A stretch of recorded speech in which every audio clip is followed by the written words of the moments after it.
I'm trying to teach you about the blockchain, man. Dude, Can you please let me they're all teach you? shit coins. It doesn't matter. It matters because people are losing money on them, okay? I'm trying to save people. Just learn. I'm telling you, this only takes a minute. Stop being Jesus Christ, for fuck's sake. He was skinny. I'm more like a Santa. So we've had Bitcoin with 2 inflation Good bugs. one. Thank you. Bitcoin. Yeah, we're live. We're live. We're live. We got no Maddie. Got no DeLorean. He's at the Bitcoin conference, spreading the Bitcoin good word. Yeah, I don't know what getting dogpiled means, but he's somewhere in Bitcoin world, buried in Bitcoiners. Don't know what's going on over there. RG3 was going there too. Yeah. He was going to harass people outside the Bitcoin conference. Yeah. Maddie's inside, RG3's outside. We got the whole place surrounded. That's right. One inside, one outside. They got them surrounded. All right. Hey, guys, anybody joining the chats or joining the stream, put questions into the comments, man. Let us know if there's something you want us to talk about. And I'll give everybody a big hey now. For sure. This is not Maddie saying hey now. I love that clip. I remember seeing that clip in the big, when Richard actually did it. Hey, Maddie just said hey now. Yeah, Maddie. Hey, I can have a conversation. What kind of question should we ask Maddie? Of course, I'm going to post as him, but we should ask him what he's doing at the Bitcoin conference. What's a dog pile? What's going on? Those are my words, not his words. Okay. We got 54 impressions. Boy, we're making a big splash here. I don't know. Maddie said, just take it, man. Just make a show. I don't even think he's planning on showing up. That's fine. The show has still gone on. The record is not broken. The record is not. It may be skipping, but it's not broken. You like my festive background? 5 years. 5 years of HEX, baby. That's from the birthday stream. Yeah, we're halfway towards 6 years. This year anyways to get to 6. Time flies. It's coming fast. Abdul, see how I did that? It's pushing like 4 years for me now. I've been participating with the community. Oh, yeah. Let's see. N of the Osapien. Okay, I think I got that right. No, it's going to be N the Osapien. When HEX hits $1, I will buy a dog pile. I'll buy a pile of dogs too. Actually, I'm probably not thinking of buying dogs, but I will try to stay out of trouble. Try to keep it clean. I have a dirty mind. I got to scrub it. Crypto Ape, good to see you there. We got 2 people that showed up. Yeah, that's good. YouTube tells me there's more watching. Man, so what do you make of everything, man, this week? Is there, there's so much happening and so little happening at the same time. Yeah, well, weird sideways action in crypto, right? Like we got whatever $109,000 Bitcoin, which it sounds like silly for me to like cry about $109,000 Bitcoin because it's like pretty freaking good. But it's not blasting through the roof, which is what I want to see, of course. There we go. Hopefully the Bitcoin conference will pump the numbers. Ethereum did a better pump though. We got on 2650 Ethereum or thereabouts, which is a more substantial difference. Yeah, I like Ethereum. We don't normally, well, what do I say? Why do I say I like Ethereum? I'll have to show you. I'll show you. I'm going to pull up a chart. We don't usually get a chance to go into like ad hoc stuff when we're on with Maddie, because Maddie pretty much has he's a man with a plan. Has a plan. He has a plan. I'm going to show the last cycle on this chart. Let me save this. I'm hosting, man. The Ethereum chart?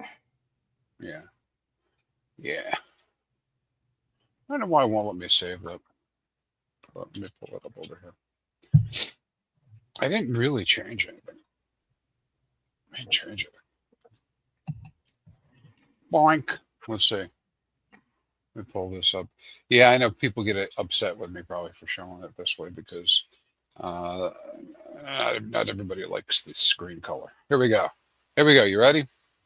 I'm ready. I'll show you my. I'll show you mine. Show me yours. Check it out. All right. You can't see it yet. I just shared it, and now I got to put it on screen. Oh, who's Mr. 430? Oh, he's my buddy. He's here for the tech. Might be you. So check it out, baby. There's Ethereum. What do you think? So this chart. Hey, did I take us down? No, I just messed around with this. Push the wrong button. All right. So yeah, this is pretty cool. I was listening to somebody I respect a lot today, Jexa. I don't know if you know Jexa. I do know Jexa. One of the many characters. Oh yeah, one of the very many characters in the ecosystem. Anyways, he was talking about how bullish this is today, and not this chart specifically, but he was pretty bullish on ETH. Having looked like it's bottom. But check this out. So this is my GRM chart. GRM. The golden ratio? Yes, the golden ratio. Let's see if I can scrunch this up because I wanted to show the whole thing. Let's scrunch it. And so we can look at this. This is using a variation of the pi indicators. And I feel like this is important to us in HEX and PulseChain because of our tie to Ethereum, right? Yep. And we know we get all derailed by the ETF, right? And so when I look at this particular chart, you can see back in 21, the early May top. You see where it came in with a sell? Early May. Yeah, it's got a little S2 with a red arrow down. Okay, I see it. Yeah. That was actually classically by this indicator, anyways, the sell point, right? But then you can see that Ethereum went all the way up to the just above the yellow line. Yep. And the yellow line is the 5 times the 350-day moving average. It's like a long, slow moving indicator, and it's a trailing indicator. So it only kind of gives you an idea within a day or two, right? You can pick it, but so it came in pretty clear and told us when it would be a good time to be getting out. And of course, the S2 would have been too early, right? We've gotten a much lower. But it's it is what it is, how it goes. But then it did come with a reversal, which is that little yellow line, the little arrow that says GR with an up on it. Yep. That was a reversal, but that was towards the end of November-ish, I think, is where that actually had topped out, something like that. I guess I could hover over it and see where did that come in. Oh no, it was August. I thought it was be there, but it was coming into the fall, and then of course we did retop over here in November 21, right? And then after the blow off and we came down all through 22, we did start getting those buy signals in 22, and even today you're in profit if you had done your accumulation based on this. A lot of people use this for Bitcoin, so this is kind of like a application of it into the Ethereum space, but yeah. So what is this telling me? This is telling me, hey, we just got another buy signal. No, just not a few days ago. We also got the same buy signal on PulseChain, and then a couple of days ago we had gotten a HEX buy signal as well. So at least from like 350-day moving averages versus 111-day moving average, using this technique and saying, hey, expect some action in the upward direction.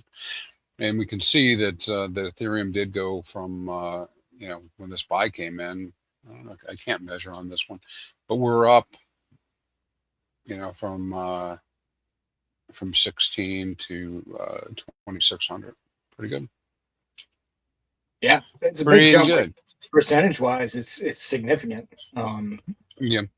Well, it shows how illiquid things are too. So what does this mean to me? This means to me, I believe that Ethereum could very rapidly recover and go back up to all-time highs and potentially surpass them.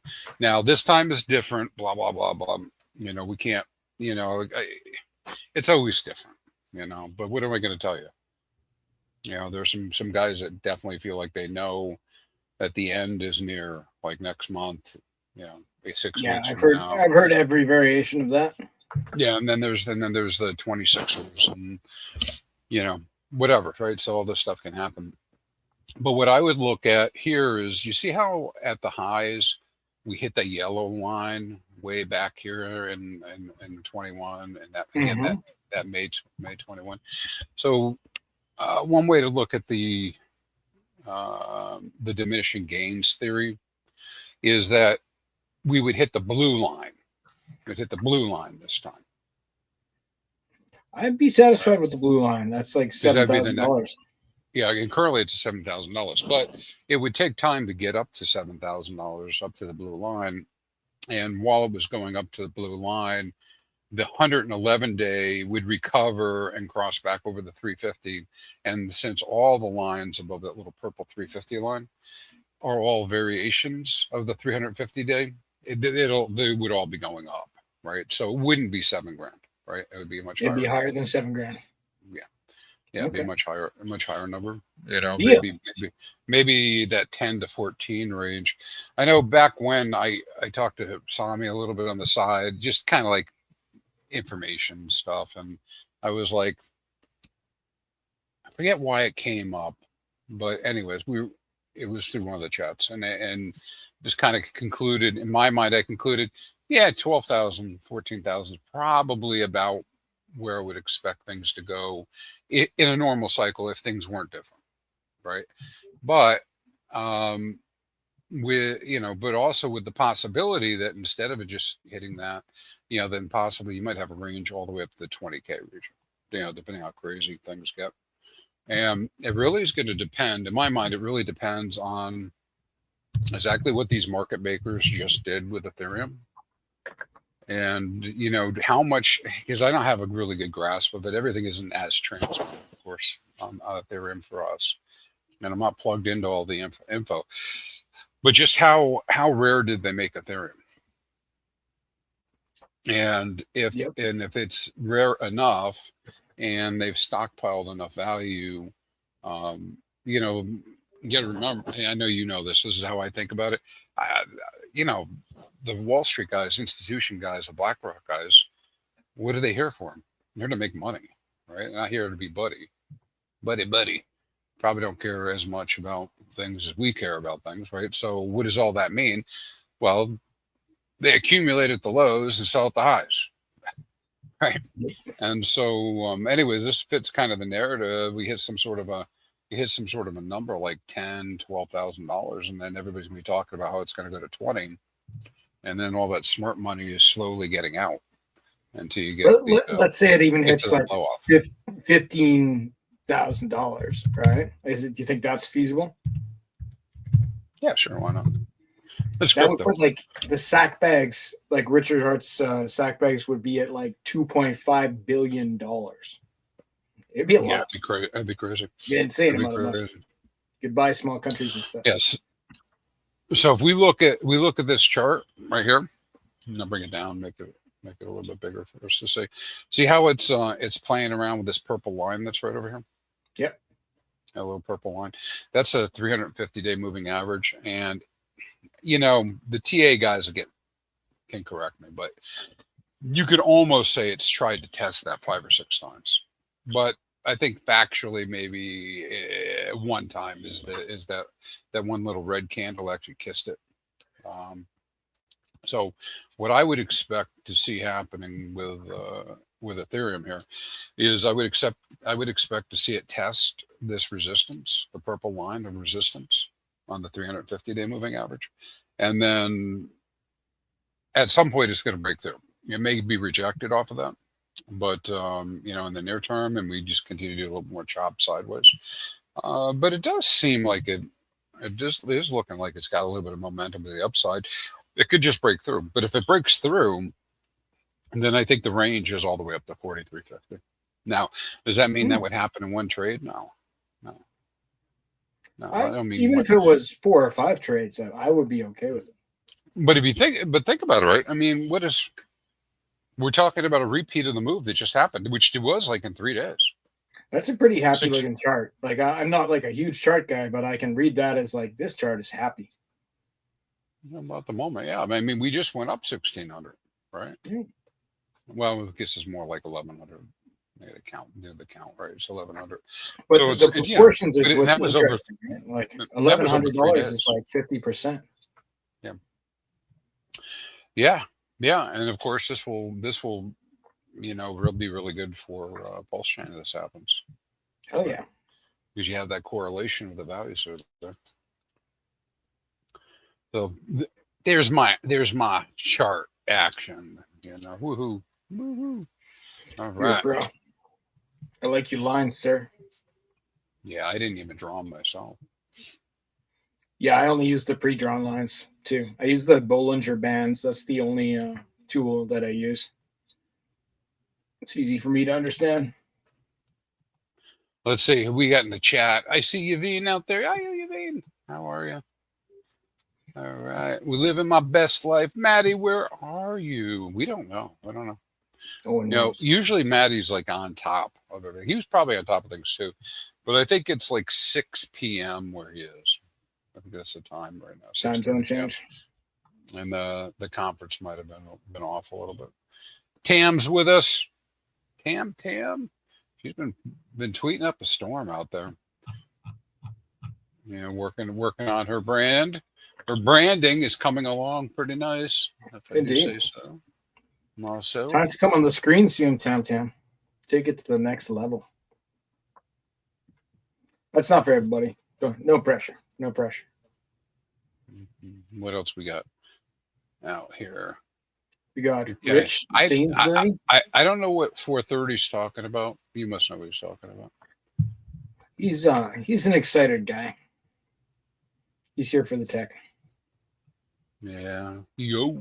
And then backwards hat dad. I got my hat. I can wear it backwards. And I got my glasses too. I'm censored. I can't smoke cigars anymore. I don't know. Nah, that's not true. I can smoke cigars. Oh, I got a whole bag of them.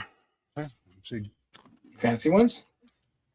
Nice big bag of cigars. But this is for Thursday. This is for Thursday night. I got it. How many cigars do you go through on your Thursday night show? Usually we're smoking such good cigars. It takes a good 2 hours. So it's like one cigar. Last week was like a shorty. It was like kind of a short one. And so the cigar was short. And so was our stream.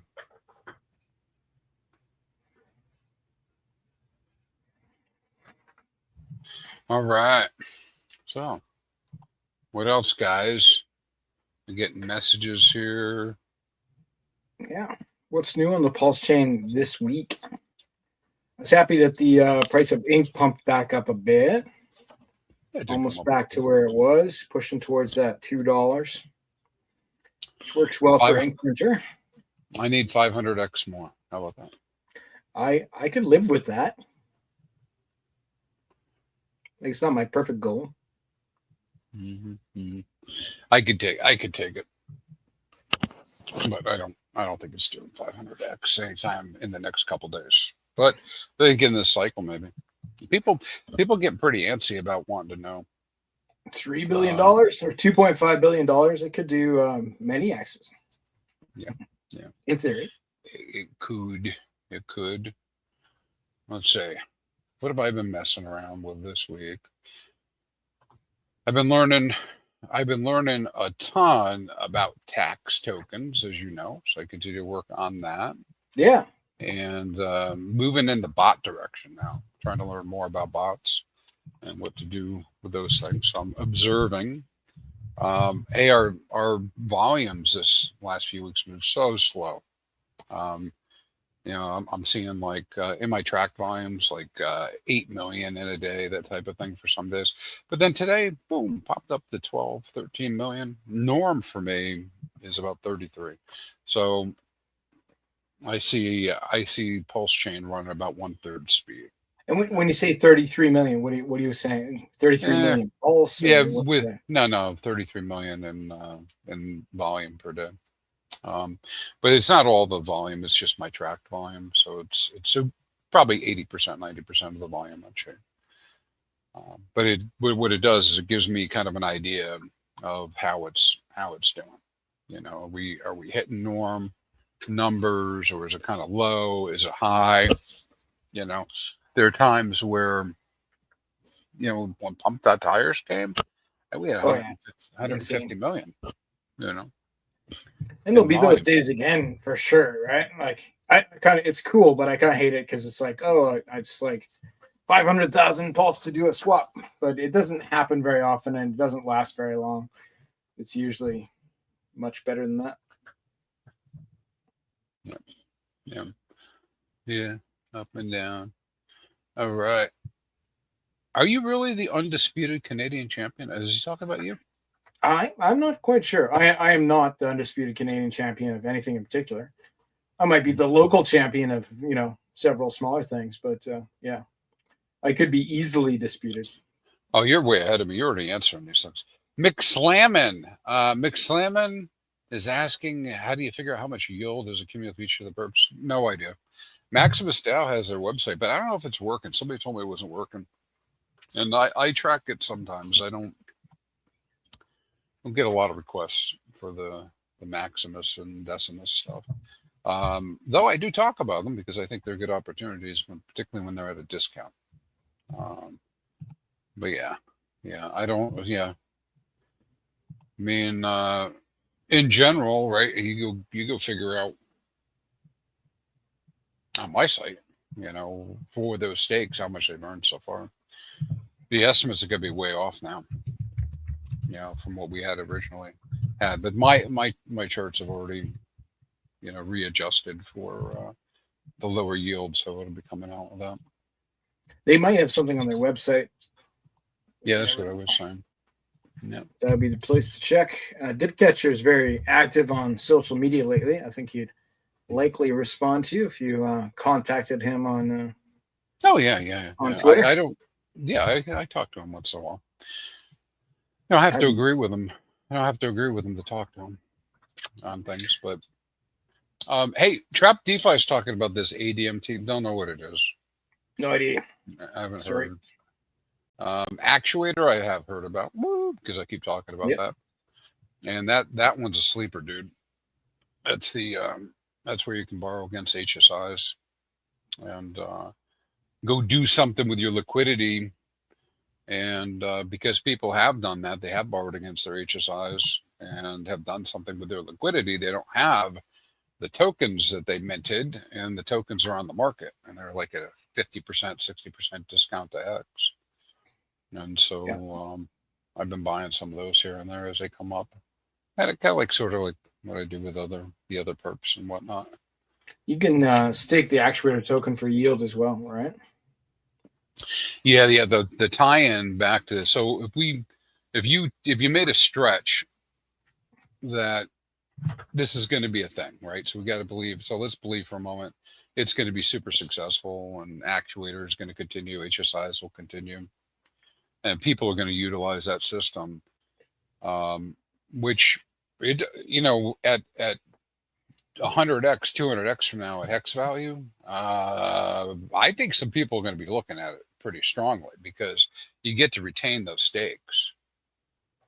So if you're borrowing at a high and you're able to cash out, and you're going to wait for a cycle bottom, you get the tokens back, at a cheap price, and then you still have your stakes, and plus it's really long term. I mean, day 3000 is day 3000 hex, which is another 3 years roughly, right from now, and then there's day 5000 and day 7000, and then they're coming out with a couple new ones here shortly. where people are going to borrow against them. But yeah, I mean, the proposition there is to earn. But what I was going to say is, if it really takes off, yes, if you have Actuator and you stake the Actuator, the people who have Actuator get 1% of the tokens as a fee that are created. So if somebody could have created, you know, well, if someone can create 100 HTTs, they get 99, and one of them goes to all the people who had staked their Actuator. So it's an interesting way to do it. For liquid stakers, or not liquid stakers, for people with liquid HEX, because some people don't want to sell right now, right? Because obviously the price is so low. There's a game to be made for swapping for the HTTs because they're at a discount. So you swap 1 HEX for, for 3 times as many of the HTTs roughly, And so in the future, you already have, tripled the amount of HEX that you'll get.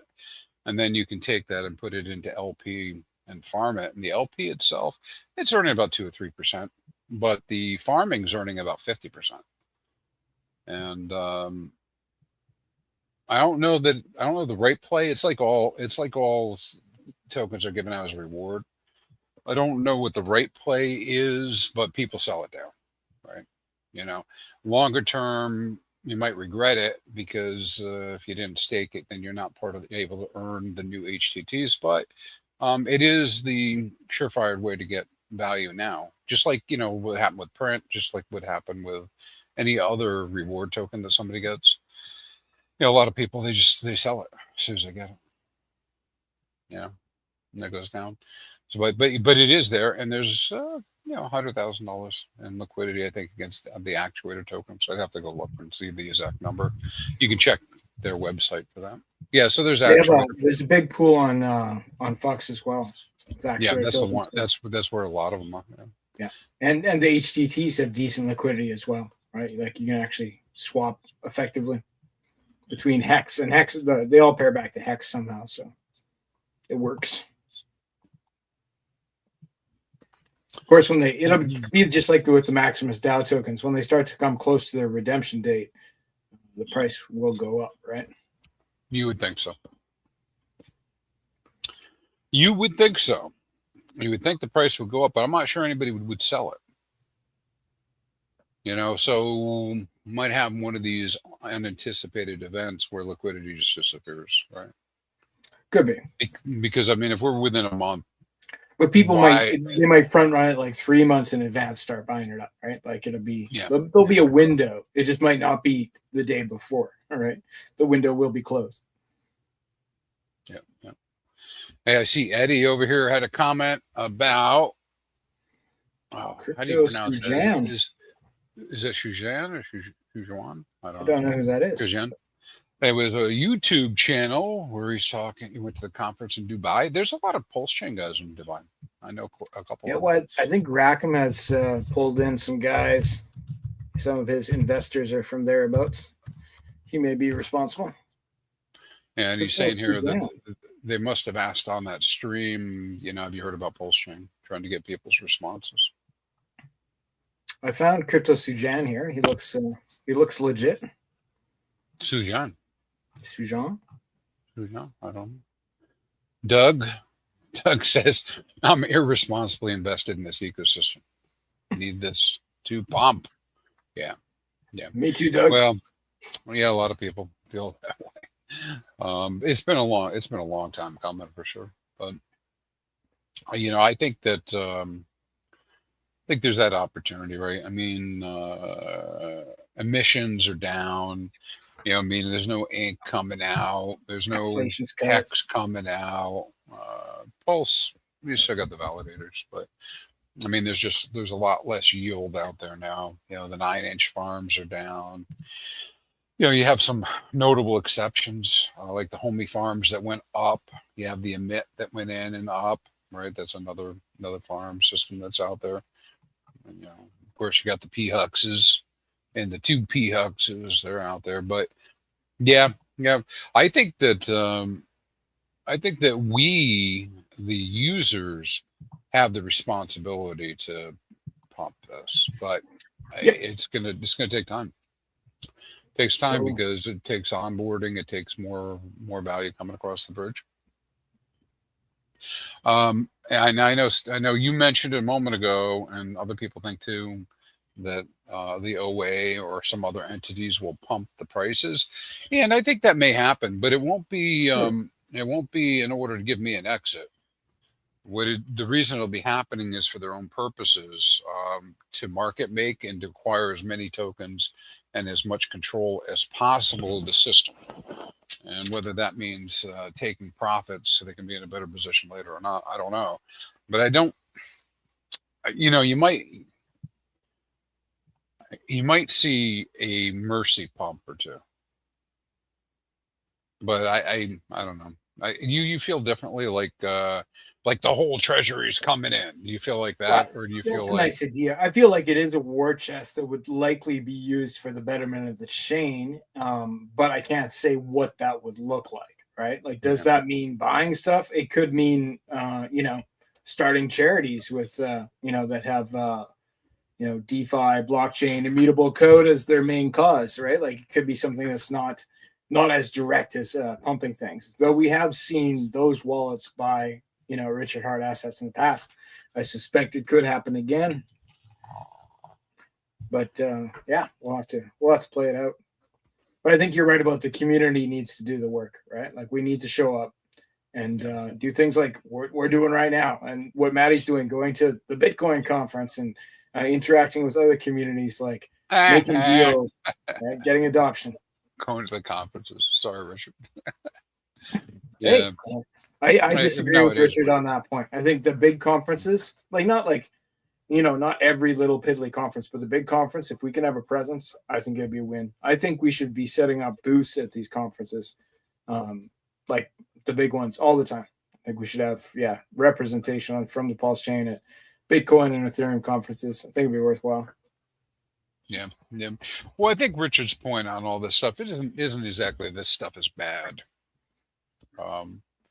It isn't bad that somebody made the movie. It's not bad that they didn't, that they made, paid for the NASCAR. It's not bad that X, Y, and Z happened, conferences, blah, blah, blah. Right. It's kind of like at a higher level than even that. Because this is DeFi and, somewhat free world, right? People can do whatever the hell they want to do. But it's more about, hey, imagine this, Fast Abdul. Imagine if all of us that really, really cared about the ecosystem just put everything we wanted, everything we could into the value of these things. And if that surpassed the sellers and or convince the sellers now is a really good time not to be selling, right? Yep. If everybody rolled in you can move a little bit. You could move it. Yeah. Totally. And obviously it's not the same for everybody, but like if you were to say like $1,000 per participant, like the actual difference that would make on the charts would draw people in from other communities, because they'd be like, whoa, this is pumping. Why? Right. And then they'd come here and find an insane community of fanatics who don't sell, and they would probably want to join. Mm-hmm. Yeah. That's how I got here. I think you're right. Is it? Oh, more or less. Like I showed up for the sacrifice, and then I was like, oh, these people are crazy, and they're holding strong, right? Like they're sticking together, right? And it's an actual there's sub communities and stuff like that, but overall, like it's one large community of very active participants compared to any other chain. So I think there is something to it. Yeah, I think so too. I mean, listen, man, I FOMO'd today. I FOMO'd into. What are you FOMO into? Well, I guess I can't say that there's a new token called Surf. Meme token, tax token that I heard about. I guess I didn't FOMO into that because that wasn't going up. But I did FOMO into the bald crypto guy. What's the bald crypto guy? Another pump that Another meme tires coin? token. Okay. Yeah, but now with these, yeah, I say FOMO. I bought $10. That's my FOMO. Like I have, like when I see something that's up 5,000x, Yeah. or whatever. Well, I guess in this case it was only 4,000%, so 40x. But yeah, little, there's nothing wrong with a little $10 meme coin FOMO. I do that too. I only use yield from other things, like so I don't sell like my main tokens I'm holding, but if I get some yield from them, sometimes I'll use some of the yield to buy, the meme coin, the lottery ticket, as Somi likes to say, of the day. Usually it doesn't work out, but sometimes it does. Yeah. Well, I don't, regardless of my size, I don't usually move with size, right? So I'm usually in that $100 range. Like, hey, you know what? I'm okay with missing out on the big stuff. But I got to tell you, I picked some good ones, but probably 9 out of 10, went south. Well, we're talking micro markets as far as most of these go, right? Like, yeah. Well, yeah. Mostly what I do with those little buys, I'm putting together. LP positions, trying to help other things that I'm doing move along. Yeah, I've seen your insane tax token web. Yeah, I know. Hey, let me tell you, thank God I had some help with that, because man, doing 500 positions stinks. I mean, literally feels like I'm joking around, because I hang around sometimes in that sunny chat with all the tax tokens, Sunny the Detective. And Yep.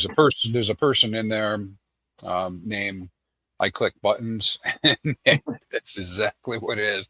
Yeah, you try to make 100 liquidity pools. 100 liquidity pools. Oh, it'd take me it's like probably 2 days or something. Yeah, I don't know. You could do it quicker depending on how the system's operating, but it's like 10 an hour. By the time you're done doing 4 transactions, Yeah, I guess I could do 10 an hour. So it's good. Still, it's a pain in the ass. And you could make a mistake. You get like lots of things could go wrong in that time, right? Yeah. Hey, Daddy Maddie isn't here to tell me I can't talk about anything. So I'm not telling you guys to go look at these tokens and buy the tokens, but I did buy $10 worth of Go today. I did. Go token. Is that the one connected to Go Pulse? Yeah. And the reason I did that is I want to see if I can get a little bit of volume with that $10 worth. I'm kind of apprehensive about that one because I believe, and this is what I believe, that the guys who did Go token are the same guys who did the free Pulse sacrifice, for which they never came forward with a product, and the same guys that added like a hidden swap fee to the Go Pulse website. So I'm just questioning their motives. Yeah, well, and I really I wasn't really making a supportive decision by buying any of the token. I was making a decision that what will give me the most volatility, So something that goes to zero. You want it to go up and down and up and down, go to zero and then back to $1, and then that's what you want to pair tax tokens with. I hear you. Maybe if that's what I'm doing. Yeah. All right. So True Blue says thank you.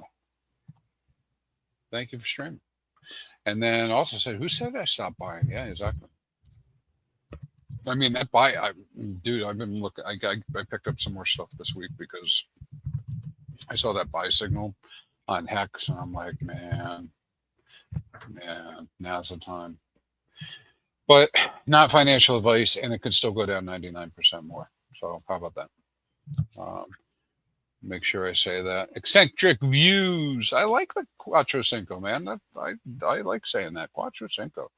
And then Crypto Ape says, I have 500,000 HEX liquid and would be interested in buying HTT 300. HTT 3000 is what it is. Maybe. For HEX Day 3000. He wants to make an HTT. Yeah, you have to go look at the HTT 3000s. I think their discount is just 20%. But the 5,000 was, last time I saw it, was just under 50%. we probably look. How much hex do you say he has? 500,000. Yeah. How I would approach that is I would take. This is what I would do. I would take half of that. I'd go swap it into HCT 5,000. And then I put my pool up with the full amount, the hex, the original hex, and the HTT 5,000, because in the long run, if I can wait to until day 5,000, there's no impermanent loss, zero impermanent loss. I just have more hex, and I'll have more hex than if I had staked it. That gives you a 2x right there. Like I put it into Pitius, and I go from 500,000 to over $1 million with HTT 5,000. Yeah. I hate even talking like this. But it is what it is in terms of the rewards, right? That are there. But this is a way to continue to support hex. I think what Bill from Actuator and RJ are looking for is to capture TradFi interest. And the bigger that system gets, the more possibility it is for someone to be like coming in and go, oh, you mean I can get, because they'll make their own decisions, right, about what they think, think hex will do over time, and they don't have to worry about price. I mean, that'll be part of their calculations downstream. But if they look at it and go, oh, I can swap into the 5,000, and I lock in 14% APR, for the next 6 years. For some people, that's a really good deal, right? Totally, that's a good deal. I like gelatos. I do like gelato. Yeah, not that much. Just gelato. I like the giveaways that the Canadian Grateful there and SJ have been doing. Trivia. The trivia. It's fun. And it seems to get people excited. They have sponsors. They're giving away prizes. It's it's just a fun thing. And there's no, there's nothing in it for them. It's just like a community event with happy people. Versus the community events with angry people, which I also enjoy, but it's different. I like the ones that don't. Yeah. Yes. I've been trying to stay really positive. Right? I think now is the time for that, and it may not be a popular view, but like I feel like if you have some sort of influence in the community, now's kind of the time to talk about nice things. Right, because the world's watching, right? So why would you try to derail that? Now, of course, everybody can do whatever they want. You know what? I do say that a lot. Like I just said it maybe twice while we were streaming about this DeFi. People are going to do what they want. It's just because so often people disappoint me, and I realize that they can do what they want. But I think there is, there's a strong point to be made. Don't flood your own bags. Totally. Don't flood your own. Some people don't understand, I think is it. And some people just can't help themselves. But like, please, if you don't understand, reach out. I'll let you know. Yeah. Because we do have bigger and new eyeballs on chain right now, and some, again, it was a different meeting earlier today, but somebody was talking in there about outflows and inflows, which is a key metric, right, for a bull run, and that we're net positive the last few weeks, but there are still some people pulling some value out, right? So we are seeing value come in. It's likely some of those are new people, right? We do have new protocols and new projects spinning up that are bringing people in from the outside. You have that new, what they call the Ethereum, what they call that wallet, the Ethereum Reserve. Wallet?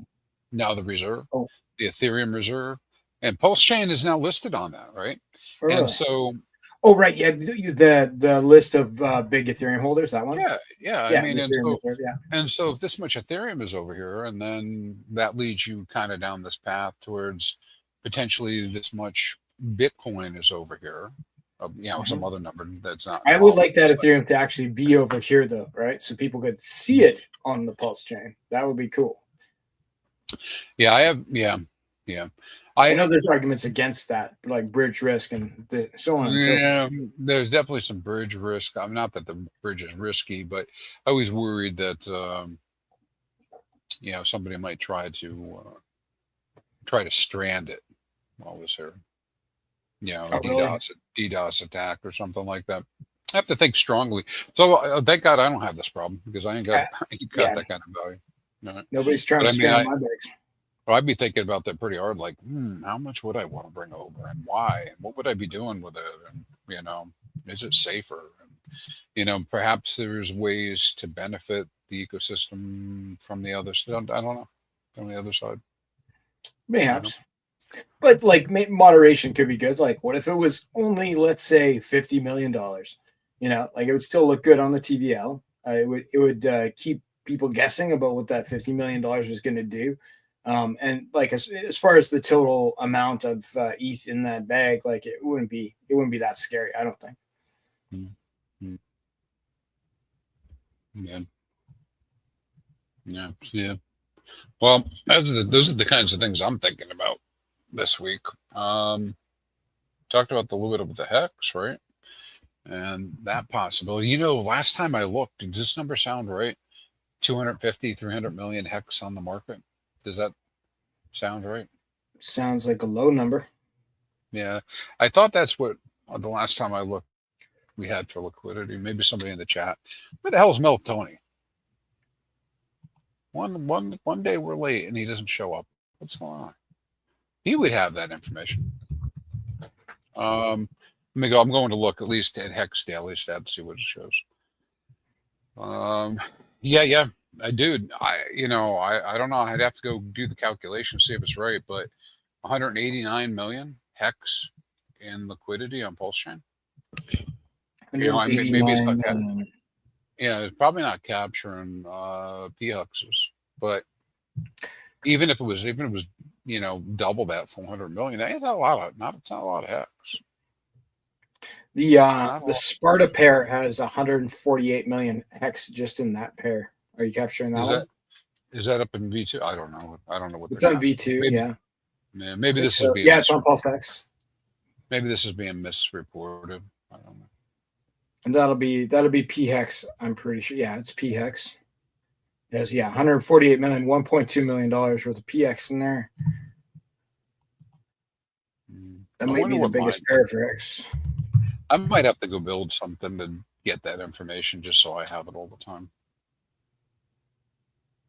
Hex to Pulse. I did build something. Wait a minute. 87. I did build something. I wonder if it's. I've heard this hexfire.io website. There's data there. Yeah. Well, a lot of people. I don't know. Yeah, I got the data over there. I got daters. Yeah, that Sparta pool is the biggest one though, for sure. Right? Like I'm seeing Hex to Pulse. There's only let's see. Hex to Pulse. No, that's bigger. 185 million hex in that pool.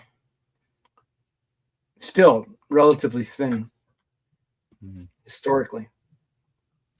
I'm pulling mine up, see what it says. Let's see if I got this right.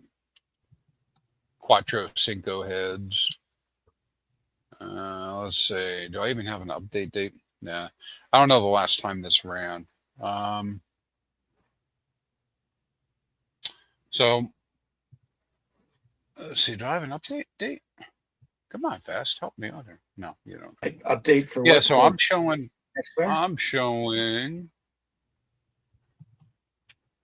I'll show you what I'm showing. How about that? Yeah, please share. I'll add it. Let's talk about it. We can talk about it. Oh, this is the last time that I had run this. I think this is updating automatically. I have to go take a look at it. But on Ethereum, I see almost 500 million EHEX on the market. On PulseChain, a little bit over 500 million EHEX on the market on PulseChain. And this is likely not capturing, maybe another 20%, I bet, because I'm, not tapping into. It'll be missing the stuff on PHUX probably. Yeah, maybe a couple of this. But then HEX liquidity on Pulse, at least for this measurement, 470 million. Nice. 470 million. It's Yeah, interesting. so anyway, There's more EHEX on liquidity on PulseChain than there is PHEX liquidity on PulseChain. yeah. Well, what do if you're not staking it, what are you going to do with it? Yeah. I mean, if you don't stake it, you don't want to sell it. You just leave it there. But I think a viable alternative is to move it over to PulseChain. Yep. Make some fees. You provide liquidity that way, or you can do some other things maybe with it. And I do think some people are still waiting for Alex from Pedron, to come up with his plan. He's hinted at something, but yeah, it is yet to be released. Yet to be released, masterpiece. But yeah, these are my liquidity stats. Oh, I've been getting a lot of requests lately. People wanting to know about how much HEX is coming out. Like you still get these people that are like, oh my God, there's so much HEX coming out in the next 30 days or whatever. A lot less than it used to be. Yeah, a lot less. We still have it, but they're right. They're not wrong. Not wrong about it. It just it's like coming out into whose hands. I think that's the important part. Yeah. Check this out. You see how? Oh, we get this big one. What's this one? This is 626, 3.5 billion. Probably have to go check and make sure that's right. $3.5 billion. Have to check out that stake and see if it's still out there. And figure out why this thing would not be matching. Is that an OA stake, you think? I don't remember. I don't remember offhand. Because if it's probably a non-issue. I'm always reluctant, to say specifically. So hey, when I'm looking at this chart, and this is on PulseChain, you see the gold up here at the top? Yep. Those are the rewards. And so a lot of these are fairly short stakes that'll be coming out. And so you don't see a lot of rewards that are there. But it looks like on June 1st, that was a day, man. I staked for June 1st. I don't know why. Maybe it's sort of like halfway through the year. It's really not. But summertime? Maybe it's graduation. Front running July, maybe. I don't know. Yeah. I don't know. Yeah, when's your Happy America Day? July 1st, right? 4th. Come on, man. July 4th. There we go. Sorry. No. April 1st. July 1st is the Canadian one. Yeah, Joker Days. Canada Day. Oh, is it real? Yeah. Canada Day, July 1st. It's fireworks and stuff. Not where I am, though. There's a fire ban right now. I'm not allowed to light things on fire. Which kind of pisses me off. It's too dry. Worried about you guys have you have all your holidays on the wrong days. Man. We do? What is that? No, there was the wrong dates. I remember one time I flew in to Calgary, man, and I was like, how come everything's closed? They're like, it's Thanksgiving. I said, no, it's not. Oh yeah, we have a different day for Thanksgiving. Yeah, ours is in October. Second weekend in October, I think. I was like, who does this in October? I don't know. Canadians. Yeah. But yeah. So yeah, I was thinking maybe what I'll do is I'll start deep diving maybe into some of these numbers. Apparently there's a small group of people that would be interested in knowing how much HEX is coming out on which day in the very near future. I usually don't worry about it, right? Because I kind of just assume that it is what it is. We're just going to continue to keep seeing the people who sell. Usually what ends up happening is like this is kind of like a little bit of a bow wave here. You see how we have this wave of all this HEX. Most of this gets restaked. It's restaked. plop down. So these end, and then people go out, anywhere between a week and 45 days. And so then it always looks like there's a lot coming out, Yeah, but this has been happening, for 5+ years now, right? Like, some people sell, some people don't.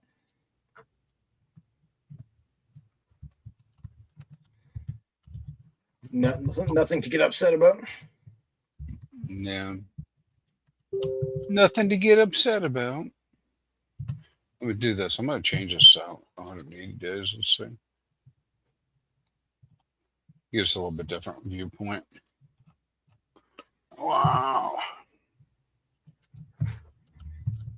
Wow. I thought I changed them all. Let's see. I guess I did not. I didn't set these up for normal people to use it. Yeah. So it's still showing this big stake. I don't know what this is all about, though. I'd have to go look at this. Why is it they're different? I mean, once in a while there's data errors, and sometimes I'm guessing it's no way stake. Yeah, it could be. But that's a pretty big June one.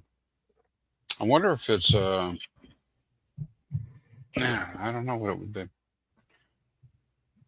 Well, what we could do?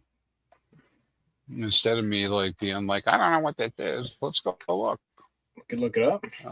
Let's see, mining data. Let's see what we got. See if I can. The excitement never ends. HEX mining data. That sounds like it. I know, dude. I can fall down the rabbit hole looking at HEX data. I think people are here for the data. Proceed. They're here for the data. All right, let's take a look at this. I gotta go over the screen so I can actually see it. We're expecting this to end soon, right? We say, I was saying, let's do 6. Oh, I need to go to ETH side. Huh? Let me go over to ETH.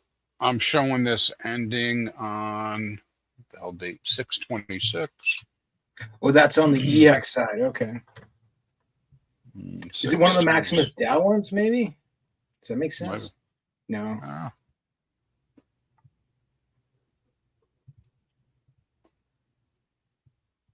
Let's do that. GA, no. Ended, no. Let's get that one here. Open this up. All right, 86 stakes ending on the 26th and the 27th. Maximum, yeah, here we go. 22, that was 22 million. 22 million.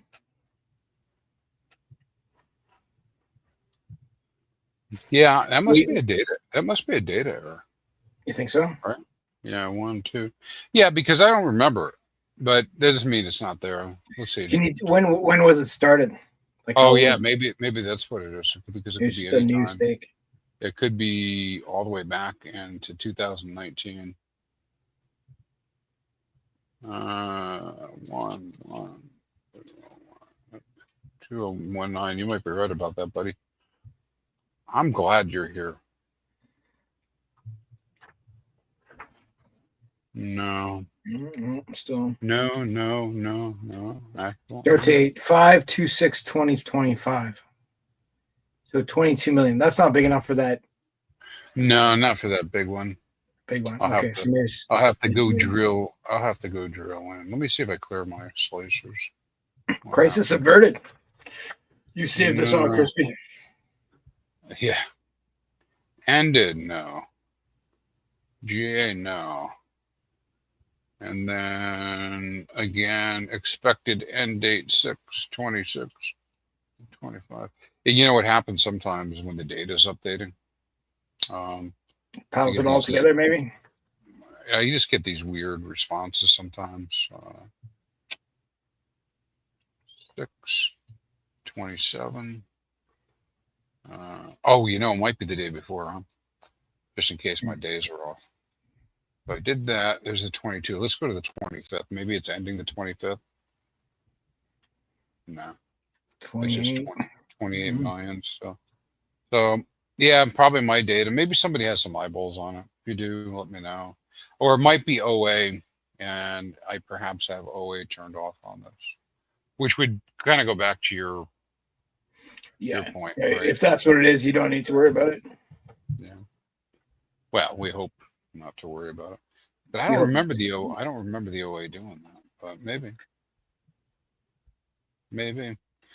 You know, this is the screen that I put up for people to look at that kind of like took away all the options. I have like 100 different things you could do with the thing. And so yeah. Anyways, kind of the easier version to understand type of one. Let's see what we got here in the chat. Is there a way to get RH coin / BTC pairs? Yes, I think you're just asking about pairs, right? You want to make pairs against BTC? Sure. Anybody can do it. There's you can do it on Ethereum or you can do it on PulseChain. Yeah, BTC has been cooking, man. I like on the old PulseChain, but I don't know what people are doing with it, but they're doing stuff with it. I think they're leverage trading is what they're doing. Mm-hmm. Now, but there's a fair amount of BTC on PulseChain. Yeah, there is. I'm looking. And right anybody now. could make a pair against HEX if that's what you wanted, right? Like buy some Bitcoin, buy some HEX, put them in a liquidity pair. Like it's definitively can be done.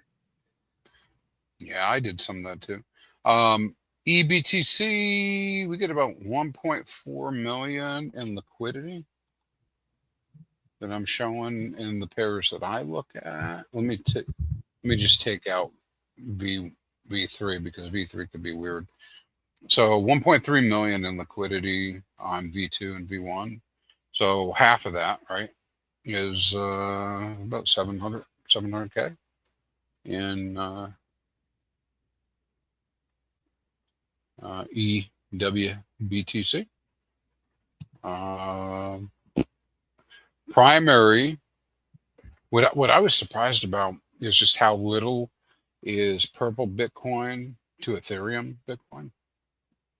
It's just so little. But primary pools are Pulse, EDI, and Beastie has a very big pool, 300K against Bitcoin from Ethereum. Yeah. Okay. Yeah, putting the value together, and then purple Bitcoin, PWBTC. It's just so easy to remember that. That has just a little bit more liquidity. It looks like 2.5 million, but it's just kind of gross numbers, right? Those numbers include things of no value, right? Or not no value. They're windows into value, but not direct value. Like the number one pool is Pulse, but the number two pool is PDI at 400K.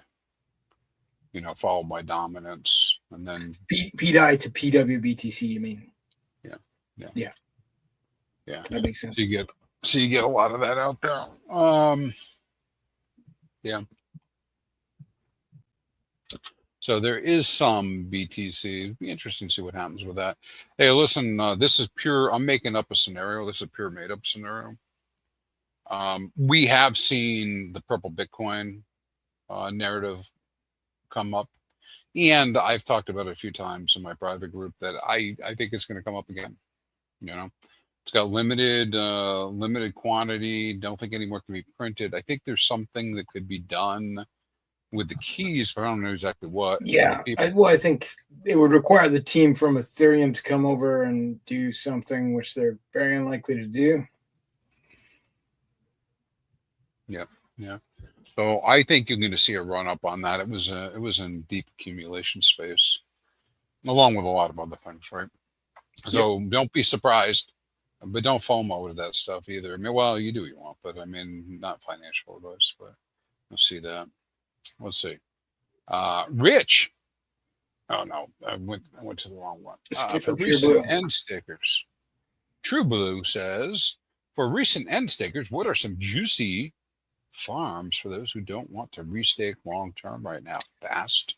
For Hex, there's I have a couple that do fairly well. I don't know if they're doing well today or not, but there's some EX, PX farms pairing between them. It depends on what risk profile you want. There's a farm that has the fire token with PHEX and EHEX that's paying about 28% right now. And then there's a pair that's just PX to EHEX. That's not paying, it's only paying 6%, but it has its days where it has huge swap fees when there's movement there. For PX itself, I think again you're the winner, Crispy, with the diesel power farm paying 80% on 2 fucks. But don't forget Actuator. They're I think they're pretty steady around 50%. Yes, yeah. And of course prices go up. That if the price of Actuator goes up, the APY goes up. Yeah, and same for PHUX and 2 PHUX as well. 43% to 46% on Actuator for Hex to HCT 3,000, 5,000, or 7,000. I feel pretty comfortable with that one. There's some it's not Hex to Hex, there's some risk, but it's that's a decent percentage. The ones that I tend to look at the most are the ones that are Hex to Maximus DAO tokens, right? Like you have Hex to Maxi, Hex to Deci, and so on and so forth, because then you're really pairing Hex to Hex. They're not paying as high as that though, so there's maybe mix it up and go in 4 or 5 of these. Change your risk profile. Those are decent. Yeah, I was good with having my Hex in the farms, in the when I was earning a lot of ink. Yeah, but once that went away, I don't what am I going to do with the Hex? I don't want to lose it. So totally, your impermanent loss is now bigger than your gains some days, right? Yeah. So I mean, the risk profile's changed. Well, that's why that Actuator comes up, all right, and that's where the idea of doing something like Maxi or Deci comes up, right? The idea that they're going to gravitate towards one anyways, and so if you end up with more of them than your original Hex on the expiration date or on the date that the stake's in, you get all that Hex. So it's no impermanent loss, but it does change your flexibility profile, right? Yep, it does. It does indeed. Yeah, so I like Actuator the most for that. All right, Rich was asking a very similar question. What are the best core coin farms you guys are in right now? I'm not in a lot of them now at all because again, there's changes.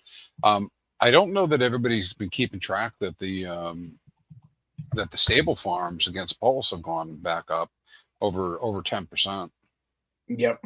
Of course, that's the worst impermanent loss is against stables if you think the price is going to pump, right? So that's it's a tough call, but yeah, it is better. Yeah, but I mean, damn, you're earning a lion's share of that ink. Yeah, that's being emitted. I didn't go into that though, So yeah, if you're worried about losing your core coins, then pairing against stables right now may not be the play because the stables will not go up in price. I have an alternate option though. With ink printer, you can take a loan against your ink, and right now paying 45% on that stable coin, but you still could buy back your ink with the amount that you borrowed. So it's that is that in print? Play. Is that in print? That is in print token, yeah, which you can stake to get more ink as well as ink dollars. There's also LP print token to ink paying 127%. True Blue was saying, hey, when I became a purple Bitcoin maxi, I didn't realize it meant I joined the PDI maxis. Well, that connects to liquidity. That connects to liquidity kind of does it to you, doesn't it? Yeah. There's also some cross culture contamination there too. I think it's not just liquidity. So I think it's just a scale of conspiracy theory that you're willing to dip into. Yeah, not just kissing cousins, right?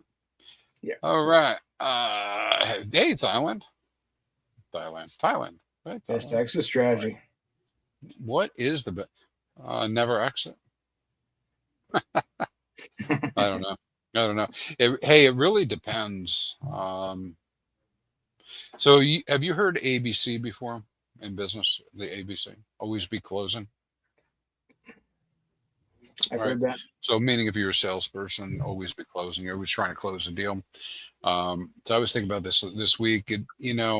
Lots of times I fantasize about always be selling. So can't make that work with the acronym of ABC, right? But yeah.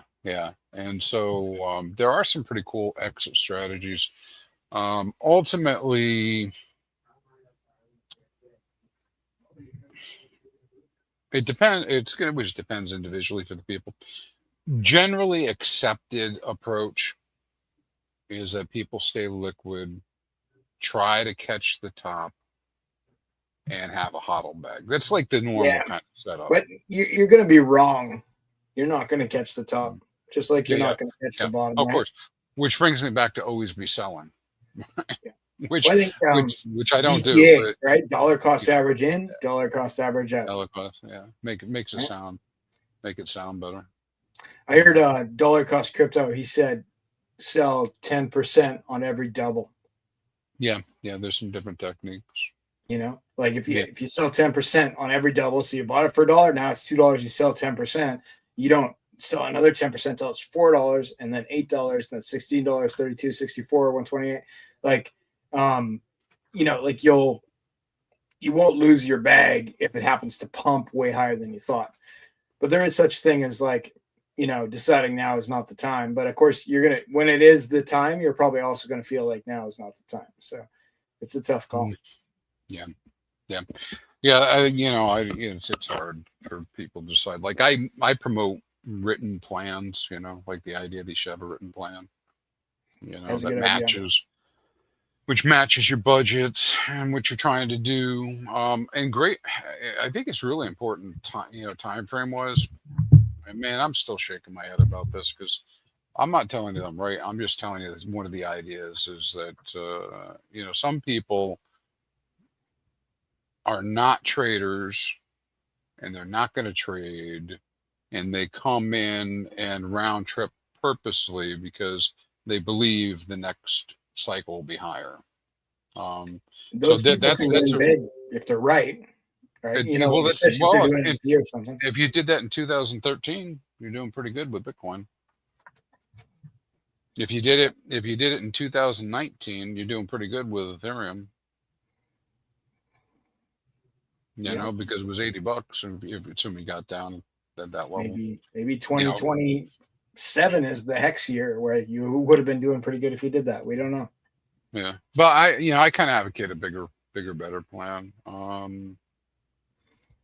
I like the writing it down idea. I think more people could benefit from making a plan, writing it down. Like I'm constantly doing that. I'm just surrounded by sheets of paper where I'm like, making little scribbles, and then I refine my scribbles into a piece of paper that I keep that has the actual plan. Mm-hmm. Yep. Yeah, let's see. We had a question over here. Blah blah blah. Let's see. Rich was asking. We were talking about these farms. You're just providing liquidity. Yeah, pretty much with a farm, as foreign as it was in the beginning. Now we kind of feel like it's old hand stuff. But yeah, farms you provide liquidity, and then you're staking the tokens. Yep. You're usually staking your LP token that you get in return for providing liquidity. Interesting. AO Ben 24. I was just going to mention this because somebody was asked about exit strategies. So I talk about this on my stream sometimes in my group. But some of you folks may know there's a couple tokens called Up and UpX that are out there that were designed originally. The idea about having the tokens was to leverage liquid loans and the earn protocols to build rewards, use the rewards to buy and burn the tokens, etc. So they have some new protocols that they've launched. One of them is called Validator X. I think I brought it on the show before. But we have 3 liquid staking protocols. There are 3 liquid staking protocols on system. One is from the Pi guys, and it's called Staked Pulse, ST Pulse. And then you have Vouch, which is VPulse. And then you have Validator X, which is UPulse, UPulse. All 3 of those are slowly appreciating in value against Pulse based on how their protocols operate. Now, one that caught my interest, I mentioned earlier on, I was looking at bots, and I'm working in that direction. The one that caught I got familiar with all 3 of the projects to some extent, but the UPulse one was interesting to me because they offer a strategy where you can go stake your pulse. It gives you UPulse, and then you can tell it, hey, take 50% and go buy a token that I like. Could be swap it to EDI, it could be swap it to HEX, it could be whatever I want it to be. And so that is another viable kind of exit strategy, you know, and just thinking about it, and it didn't have to be 50%, that was just an example, it could be 10% or whatever, brought me back to, you know, The Richest Man in Babylon. And one of the life lessons there is that, yes, you need to reinvest things and just in general in business, blah, blah, blah. But you also need to pay yourself, because sometimes these things don't go as you expect them to go. Like anybody who's like, hey, HEX is at 10 cents, I'm not going to sell because the price is going to go up. Well, it only went down from there. They're still waiting, right? So they might have been a little better off if they had a written plan, knew what they needed, and had taken it off the table, so that they could survive this long, right? That would be an example of that. Anyways, they have that. Now they have a new protocol that's coming out. So the first one was this validator protocol that compounds validators.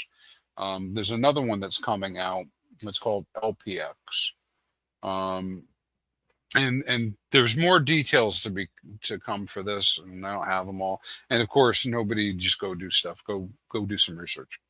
But this, as I understand it, is a market making. It's not a market making bot. They wouldn't say it is. But my description of it would be, this is like a market making bot: buy low, sell high, with a dynamic ratio, which means that it's always looking to help raise the price of whatever token it's supporting. And so that's another opportunity where you do like I think one of the first pools they'll come out with is like DAI Pulse and Pulse DAI. Okay. And so the primary token is the one that you're trying to accumulate.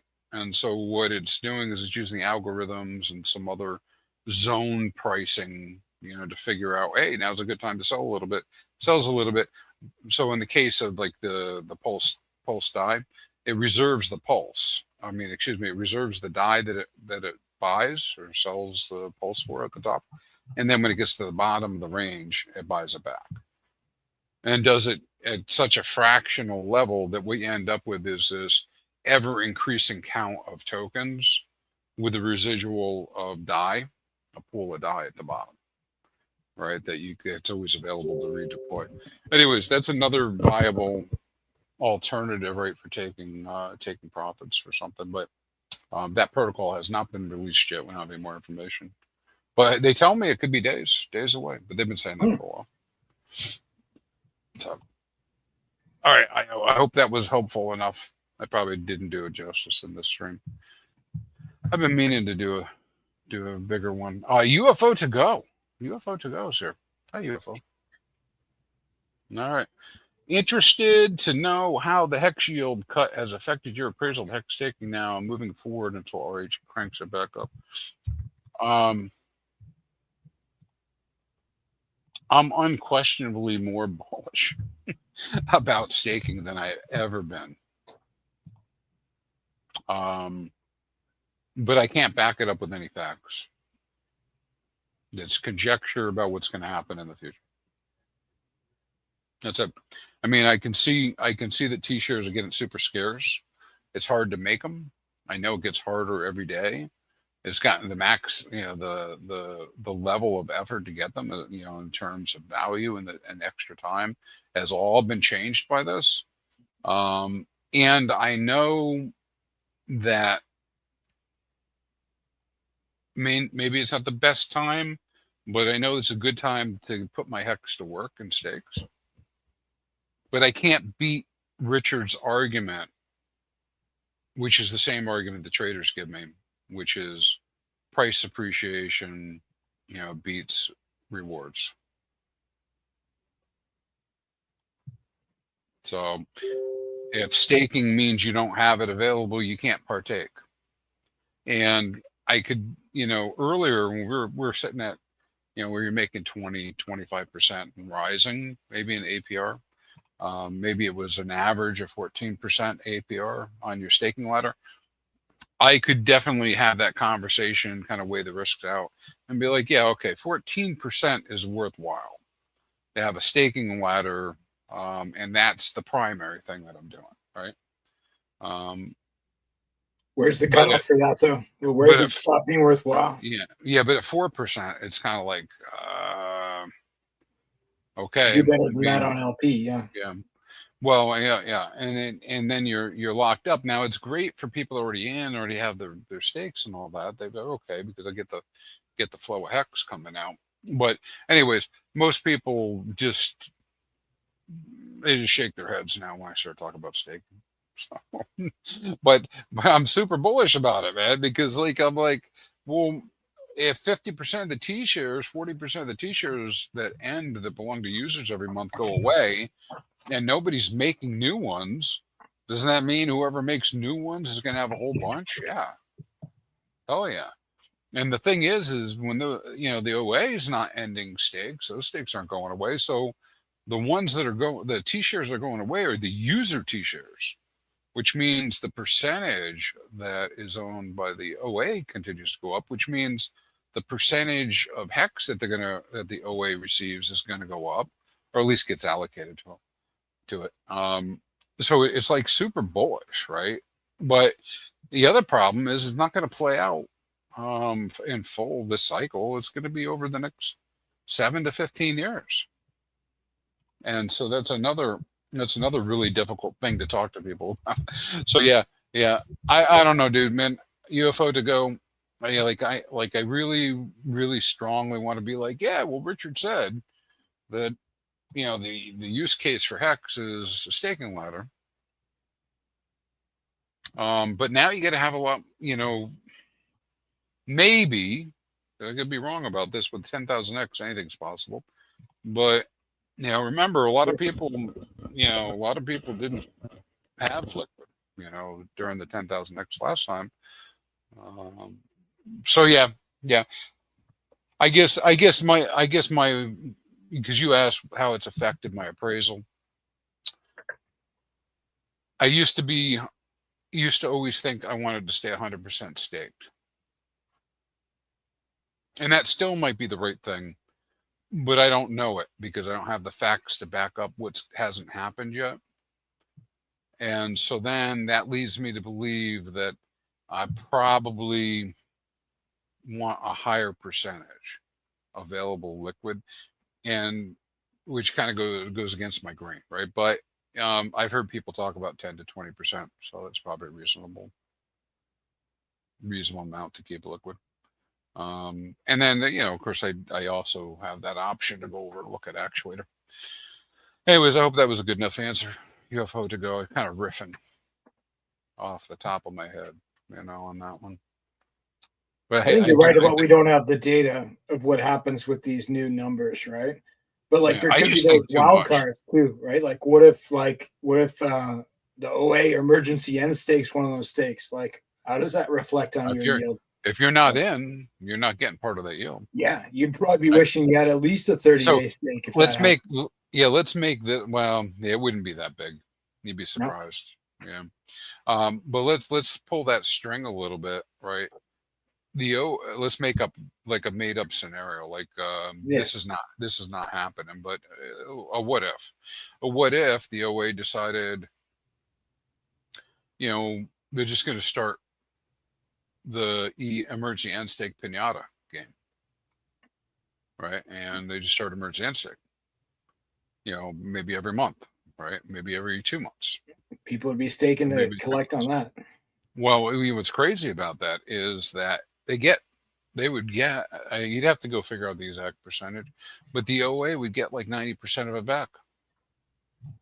And so it creates like a flywheel effect where very little gets paid out to relatively to users, because the OA gets half immediately of the penalties, any penalties, right? And then the OA is 90% of the remaining, right? And then even the stakes that do get it, they're spread out over 15 years, right? And so it all gets kind of like thrown into the future. So you can create this marketing loop where people would want to be staked so that they get the high payouts, right? But the OA effectively could just do that forever, like just spin that flywheel, Like you could do it for 30 years. So that'd be pretty cool.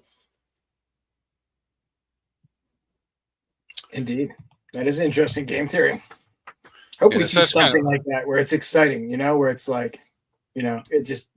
I know it's not supposed to be exciting; it's supposed to be like reliable, but like a little excitement wouldn't hurt. Yeah, well, I'll tell you what, though, I think it's more likely that we don't see the OA emergency end stake, but we see the other 33 billion. That's not the OA.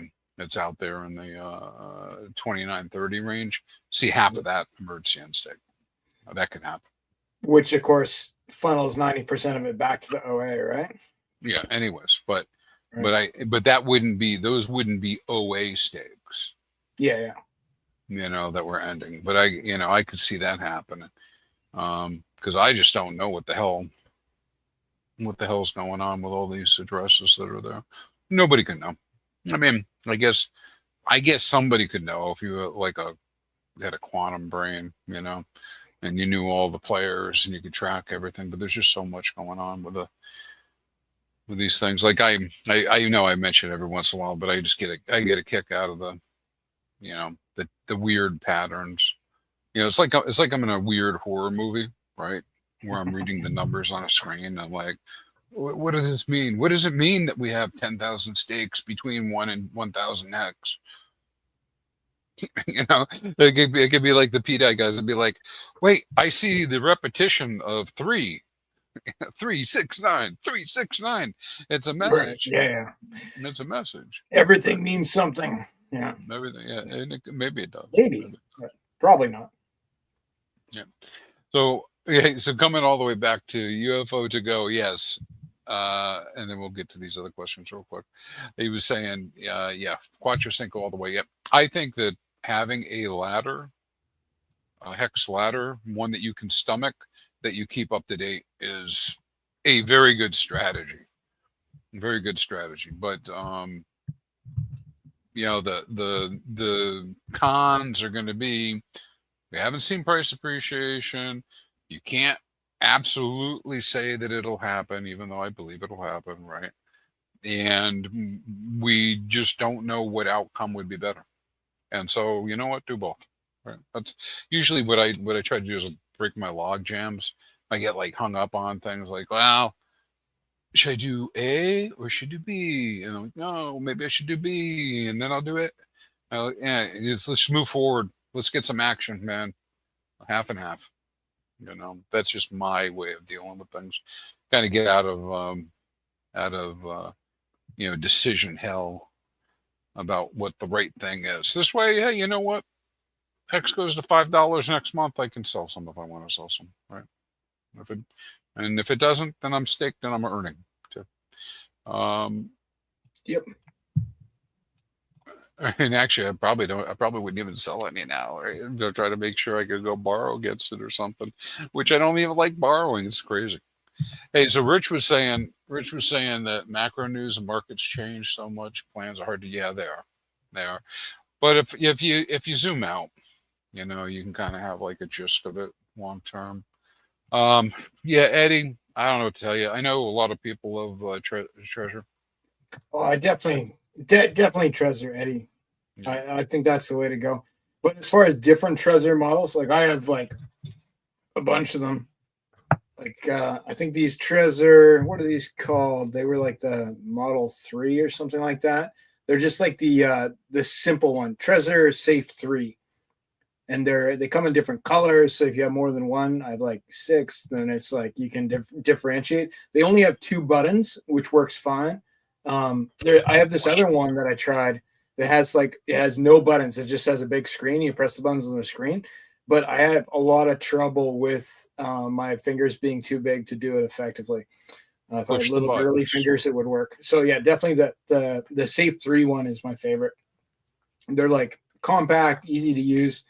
Always buy them from treasure.io. Like, don't buy them at like the grocery store or something. It's a bad plan. Don't buy them from your buddy. Don't buy them on eBay. But yeah, Treasure all the way. I feel strongly. Oh, look, True Blue saying, hey, 41% off. Ends today or tomorrow. Nice. Got it. All right, you're welcome, UFO to go. And yes, I think I did steal the pinata idea from Johnny. Oh, good. That resonated in my brain. I like stealing people's ideas. You like the random pinata therapy, don't you? Yeah. It's quite possible that could happen. There's a lot of things that could happen, but I don't know. Your good ideas. Yeah, I don't know what's going to happen at this point. You know, let's have to wait and see. Have to wait and see. Well, I think we hit hour and 30 minutes. We did it. You think that's enough? I think we fulfilled our duty. Fulfilled our duty. Communicated with the people. But Eddie is asking now, why not Ledger? There was an issue, Eddie, with the data on Ledger where it was not, your data was not as secure with that Ledger. Check out the news articles on that. I can't remember exactly what happened, but there was some sort of data breach with Ledger where, just too much information was revealed. I don't know if it became a security risk in terms of your wallet could be hacked. I don't think that was the case, but it certainly was not as decentralized as you'd want it to be. Not exactly. Not exactly. All right. Well, I'm looking. We did Santa on the way in, right? Oh, you know what? We like Roger Ver, right? Sure, let's do Roger. All right, so we're gonna put Roger on. What do you think? We'll close out with Roger at the HEX conference. Tell us, Roger. All right, everybody. You guys pray for Matty. I think he's in Vegas. Maybe he'll win. I think he's in Vegas at the conference. Yeah, at the conference, right? Maybe he'll win some Bitcoin. I hear they have like this cash money machine with Bitcoin in it that's floating around. If you grab it, you get to keep it. Might be digital. All right, my friendos. Stay crispy. And Fast Abdul, we know people can find you, but where can they find you? You want to say? At Fast Abdul on X, or you could look at 2phux.com or inkprinter.com for access to various protocols, Telegram rooms, etc. Bang bang, bang bang. Where are you, Kareem? Need you back.